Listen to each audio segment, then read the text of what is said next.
Hello everyone, hope you're doing well. Today we are back on the Updates Direct Hit dev server, and it's time to have a look at the new Aviation, or at least the new aircraft that are coming to the game in Update Direct Hit. The first one is an American machine in the form of the F-8E. This is obviously another of the Crusader family that we can find after the F-8U2 Crusader 2 right here.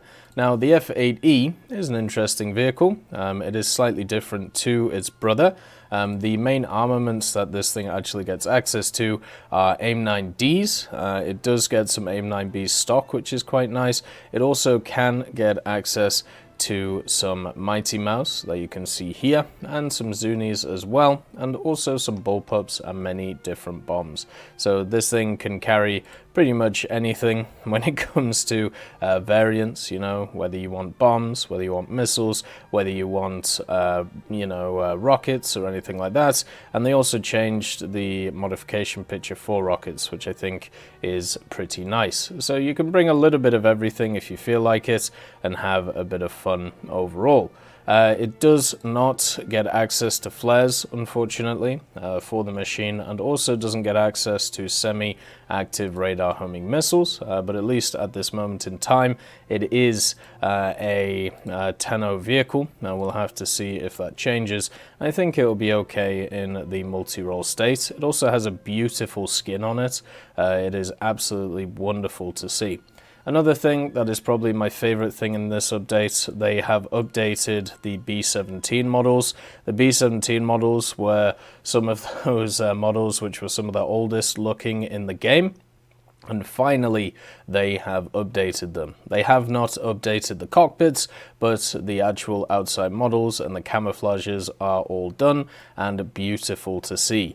One of the other things is they've done every single B-17, so the ones in the American tech tree, and they've also done the one in the Japanese tech tree as well, and they all just look so beautiful. The B-17 is one of the most iconic aircraft when it comes to the Second World War, and in War Thunder it has never really been a looker, or never really been one to see, and nowadays it now joins a lot of the higher vehicles in how it looks. I'm very happy that this was done. There's a few other updated vehicles as well when it comes to War Thunder. For Germany, Germany has access to something really interesting as well, a user-made cockpit. So if you didn't know, in War Thunder there is a program, the revenue share program. So if you make something for the game, then they can put it in and they'll pay you for it if it is up to standard. So what somebody actually did is they went ahead and made a fully HD HE-111 H-16 cockpit. A lot of people have been asking for bomber cockpits for a very, very long time, and this is one of those ones which has been added because somebody actually took the next step and decided to make it and get paid for it. So if you're interested in making bomber cockpits so they get added to the game, I highly recommend it. Use this as a precedent to be able to do it. Everything functions in here, all of the different dials, it even has a map, it even has all of these different things here, and you can even see our boy on the gun on the front. Also, when it comes to the machine, they have changed a lot of the sounds of the guns. My favorite ones is they've fiddled with the 50 cals, and the 50 cals for the Americans sound wonderful. But you can see that even here, they've modified pretty much everything. One of my favorite features of this cockpit, obviously, you know, it has the fully functioning opening of it. Also, you now have HD mirrors. You can actually set that in your graphical settings if you want to, so that's really lovely. And also you can actually see this compass here. So this compass that is created, it actually points towards where your plane is looking. So if you turn, you can see that it actually moves with you, so you can plan which way you are going when it comes to navigational stuff, just based on where the plane is looking. I think this is absolutely beautiful. I'm so happy that we have little details like this in War Thunder. It is so awesome, and this cockpit itself is one of my favorite parts of this update. And you can see the full area works. It's just I don't know, man. War Thunder's amazing. I don't know how else to put it. It's just an amazing game with so many little amazing things. Talking about another amazing thing, look at this monstrosity. Now, Blom and Voss have already got at least one vehicle in the game before.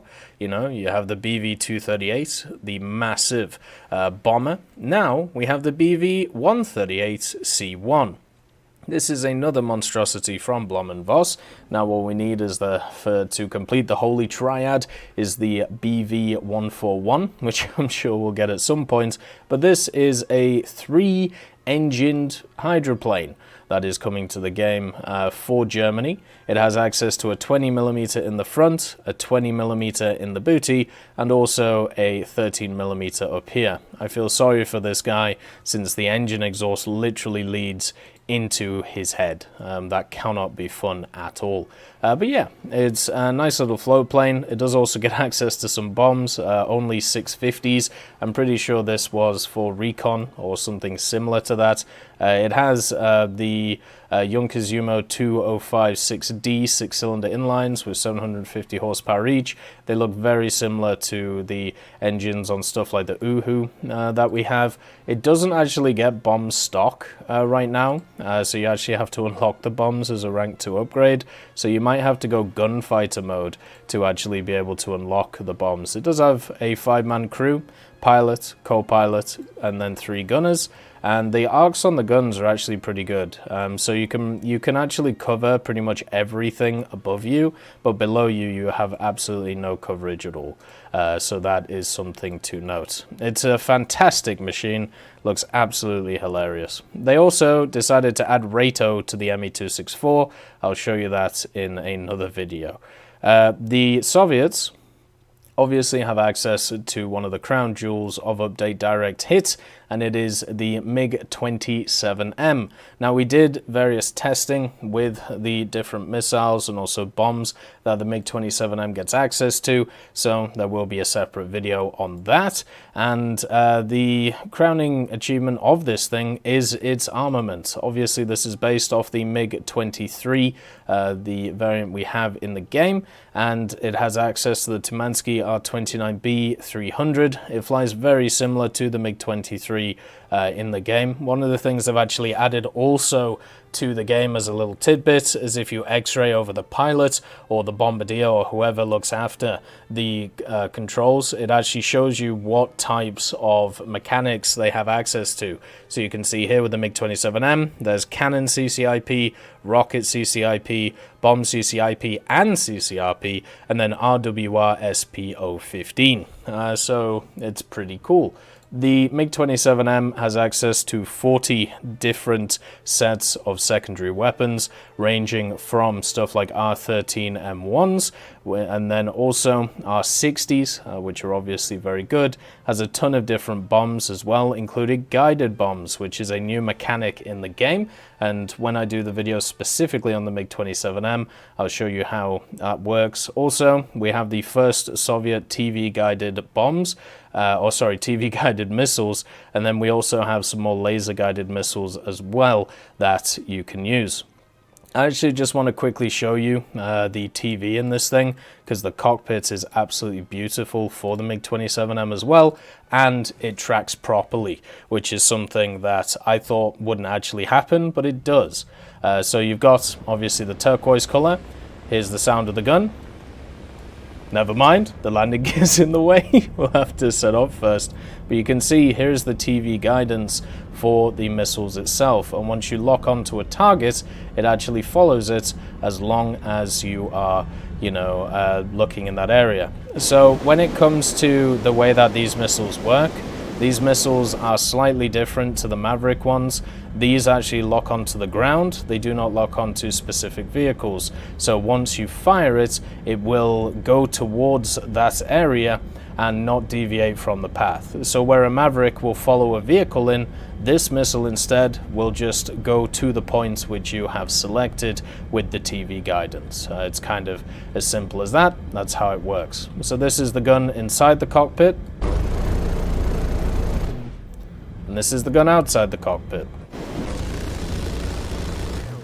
Pretty nice. They've also changed the flares slightly, and what I mean by that is they've changed what they look like. They still look absolutely beautiful. They're a little bit brighter, a little bit more smoky. I'm happy for them to have shown that. So just to show you how these 29Ts work, what you do is you line them up. They do have a range of 10 kilometers overall on them, and you can just line them up onto the ground like this. So we'll just get in range, and then you just fire after locking, as you can see, and then fire. And you can see right there on the TV, it actually follows the little area. Even if I'm moving the nose, it follows it all in until it hits the target, unless you push yourself too far off. So I think that's actually a really cool little feature. It still will hit the target, and then once again, aiming, firing, simple as that. And there you go, there's the first missile, hit the ADATs. The TV does go off when the second one's gone, but I think that's just because of a test drive thing, where it's actually loading the second one. But these are fire and forget missiles. Once you've aimed them, you can leave, but they do only home in on one specific area. The major advantage of these over something like a Maverick is that they do not get stopped by smoke. They don't get stopped by, line of sight issues, which is nice, but still at the same time, they will not track moving targets. They will only hit a specific stationary zone. It's a wonderful noise though. I know a lot of people who are looking forward to this plane.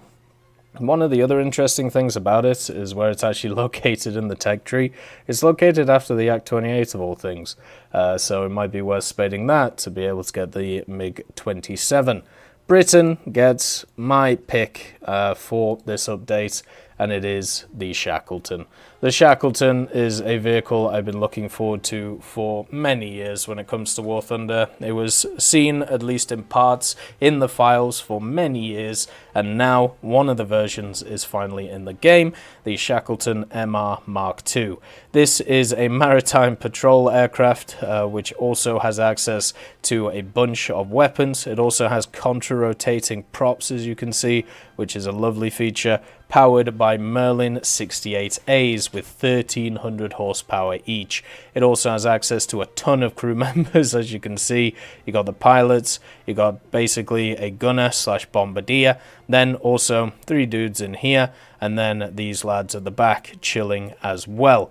A lot of people on a lot of different stations, and also this thing has 2 sets of 20mm Hispanos. It's got 2 in the front here, and then it's also got a turret at the back here. So it doesn't have any protection underneath, but it does have protection behind, and also these guns at the front are more designed for strafing, so they only really go up and down when it comes to its position. You can see there horizontal guidance -50 to 60, vertical ±7. I feel like that might be the wrong way around when it comes to those guns. But yeah, the general idea for these is the front guns will be kind of useful for strafing stuff, and the 20s will be good for defense. The modifications for this thing, it has access to RP3s, which I don't think are going to be that useful because they're mounted really far on the wings, like look way over here, so convergence is going to be a serious issue. And then also for the machine, it can carry up to 15,000 pound bombs, along with a bunch of other different variations of that. So a big ton of firepower. Also gets access to universal belts for the 20s, armored targets and defaults. The only time you'll actually be able to see your shots though is if you're on default. Nothing else has traces in it, so you're gonna have to know your guns pretty well on it. It does come after the Lincoln and before the Canberra, so make sure if you are interested in this machine to get yourself the Lincoln.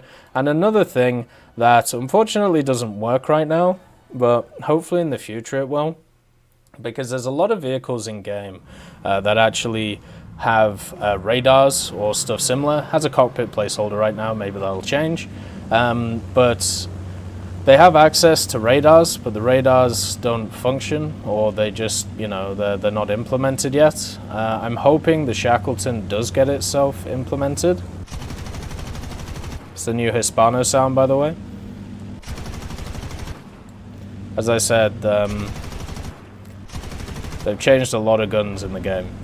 But one of the cool features of the Shackleton, just like the B-24 with its bottom turret, the Shackleton actually has a radar station which bops out the bottom right there. But obviously, as I said, doesn't work in game yet, but hopefully at some point it will. I don't know if it has a physical model yet or not, but I'm very happy to see it. And then if you extend the wheels, it goes back in. Simple as, really. Not too bad on the old Shackleton. And hopefully we can see more variants in the game of it at some point. Then for Japan, we don't have anything new when it comes to aircraft. We do have a few things to cover when it comes to helicopters for it, though. And the Chinese, we have access to the A5C. This is the new premium Q5. It's the export variant, meaning that it is a Q5B, which has access to a bunch of really cool pieces of weaponry. You can find it at rank 6, so it'll be useful for researching the whole of the Chinese tech tree. It has access to countermeasures in the form of the flares. It has 18 of them overall. It also gets access to Matra Magics, which are really cool, and also AIM-9Ps. The Magics are better, they have better overload and also better speed, so there's no real point in really using the AIM-9Ps, so it gets access to 2 of them, and also gets access to American bombs in the form of the LDGP Mark 82s that it can bring along. It doesn't have access to bomb CCIP though, so unfortunately you're going to have to aim them manually. At the same time, they do drop independently, which is kind of nice. Does have all of the features of the Q5, just has slightly different weaponry, and that's pretty much all she wrote about this machine. It does have access to the Type 23 2K guns. They have actually changed the sounds of them on the machine. As I said, whoever's doing the sound, they seem to change it every single update, which is kind of nuts. But unfortunately, the cockpit isn't available, which is kind of sad. One of the things also to do with sounds that a lot of people have requested is the Phantom noise, because obviously the Phantom has the Vulcan, and I'm sure many people are interested in the sound of the Vulcan. So this is what it sounds like when you're in the cockpit. Not bad. Then outside.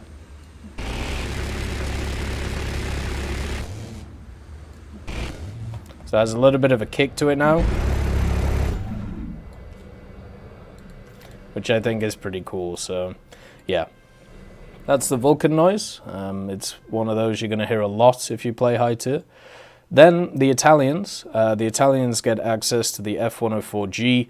This is pretty much exactly the same as the one that you find in the German tech tree. It does have access to 2 camos though. It has access to the standard one, which is kind of like a white one with silver areas. And then it also gets the bicolor camouflage, which is very similar to the F104S one that we see in the game. So if you are interested in different camos, this does have access to them. It gets 2 AIM-9Bs only, unfortunately, but does get a decent amount of bombs if you are interested in that, in the form of a 1,000-pounder, and also, 2 1,000-pounders and a 2,000 as well. It can get rockets, which I don't think will be too useful on it. Talking about the F104s for Italy, they have done quite a large change to the F104S, a historical change, where if you decide to mount specific loadouts, as you can see here, you lose the access to the 20mm. So if you decide to run the A7Es, you actually lose the gun, which is attached to the machine. This is a historical change, and it's unfortunate for the machine, but obviously to keep the game mostly historical, things like this have to be changed. Then we have France. France's only vehicle when it comes to the plane side of things is the F8E FN. This is incredibly similar to the F8E that we see in the American tech tree. The only difference is the secondary loadouts. So it doesn't get access to bombs, it doesn't get access to rockets, it only gets access to air-to-air missiles, but it does get some pretty special ones in the form of the R530s, which are of course the radar missiles, and also the R530Es, which are the IR version of the 530, and then it also gets access to the magics. So depending on what you want to take, you can take different loadouts. The magics are obviously very powerful. You do also get 2 stock AIM-9Bs, just like the American one. So the French F-80 gets better missiles, or from the point of view of an air-to-air battle. The American one is a lot more versatile, getting stuff which is going to be useful for ground attack and also for other areas of the game. Then we have Sweden, and obviously Sweden saving the best till last. We start off with the J35A. The J35A obviously comes with the pre-order skin, which I don't have, but the standard skin it gets is the silver one with the Swedish insignia on it. I think this is a beautiful skin, and also you have the bicolor camo that you can have on the machine as well. The J35A is very similar to the J35s that we already have in the game. The major difference is the engine on this one is slightly weaker. It is the Svenska Flygmotor with 4700 kgf on it, with an afterburning thrust of 6760 kgf. It also gets access to 2 of the 30mm Akans, which are sat here, which is lovely, and gets the model PS03 radar in the nose. And you can see even the radar, it shows all the things that it has access to, which I think is really cool. Just like how we had the pilot, where it tells you everything, the radar does now as well.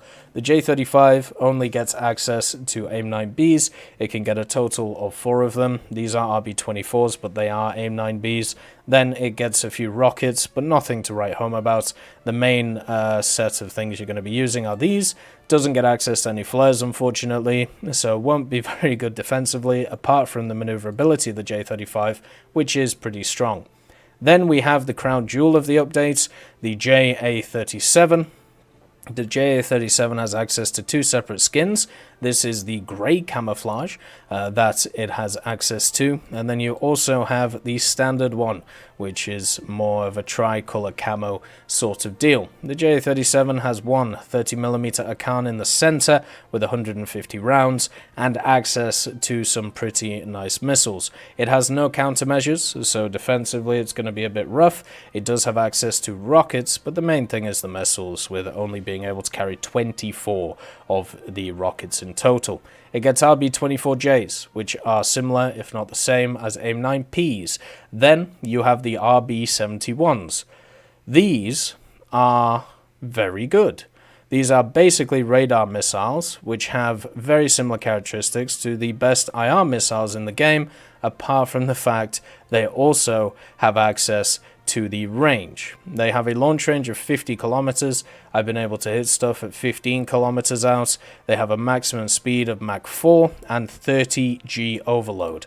So these are the closest missiles that you're going to get at this moment to like all aspect stuff when it comes to like close combat, basically.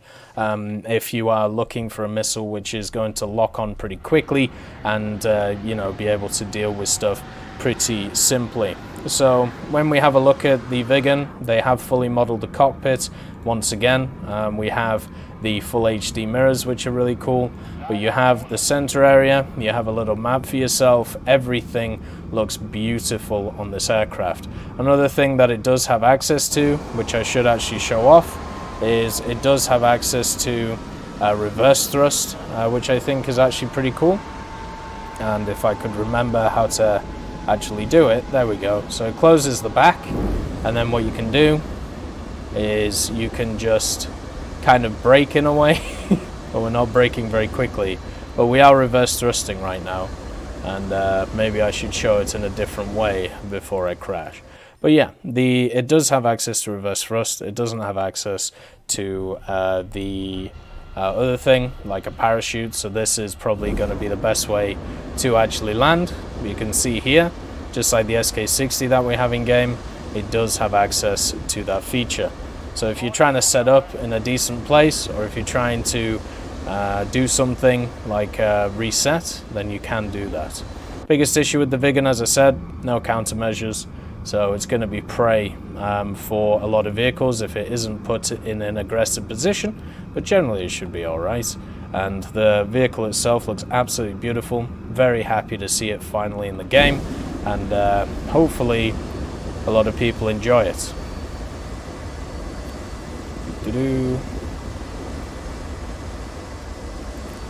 Right, so let's see what we can do with these things. There's 8 away. 1 missile away. Let's see what it does. So yeah, these missiles travel far. They have 30 Gs worth of movement. They're incredibly fast with the whole Mach 4 idea. They are going to be very deadly semi-active radar homing missiles. They're going to be way more deadly than anything else we've seen in the game. They are actually produced by Britain, and maybe we'll see them on a few British vehicles in the future. Who knows? Anything is possible. And being backed up by the AIM-9Ps as well gives this thing a big opportunity to be pretty good when it comes to overall use. I've got this thing up to 1400 and it's been pretty nice just to maneuver. But yeah, it's just one of those machines which I think a lot of people have been waiting for, and at least at the moment I think it's true to form. Hopefully in the future we get something which looks like one with countermeasures. And also another thing that this has access to actually is it does have a lead indicator, but it does come out a little bit too late for it to be too useful, but nice to see it back. As always, I hope you have a wonderful day, and I'll see you next time.